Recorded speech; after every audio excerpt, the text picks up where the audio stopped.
తోడేలు కోతి కథ. ఒక అడవిలో తోడేలు కోతి ఉండేవి. తోడేలుకు ఒకరోజు మేక మాంసం తినాలా అనిపించింది. అడవి పక్కనున్న గ్రామంలో చాలా మేకలు ఉండడం గమనించింది. రాత్రి అందరూ పడుకున్న సమయంలో ఊళ్ళోకి వెళ్ళి మేకను ఎత్తుకుపోయేది. ఇలా రోజుకో మేకను తెచ్చుకొని తినేది. ఇదంతా గమనించిన కోతి రోజుకో మేకను ఎలా తెచ్చుకుంటున్నావని అడిగింది.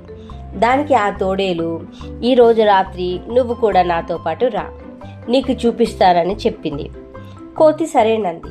అప్పటికే ఊర్లో చాలా మేకలు కనిపించకుండా పోవడంతో గ్రామ ప్రజలు రాత్రి వేళ కాపలా కాస్తున్నారు. ఈ విషయం తెలియని కోతి తోడేలు ఊళ్ళోకి ప్రవేశించాయి. మేకల మందలోకి వెళ్ళగానే అప్పటికే కాపుగాసిన జనము తోడేలు కోతిని పట్టుకొని చితక్కొట్టారు. నాకేమి తెలియదు, కేవలం తోడేలుతో పాటు వచ్చారని కోతి మొత్తుకున్నా వినకుండా మరిన్ని దెబ్బలు కొట్టారు. వారి నుంచి ఎలాగలా తప్పించుకున్న కోతి బతుకుడా జీవుడా అంటూ అడవి బాట పట్టింది. నీతి: చెడ్డవాడితో స్నేహము ప్రాణ సంకటం.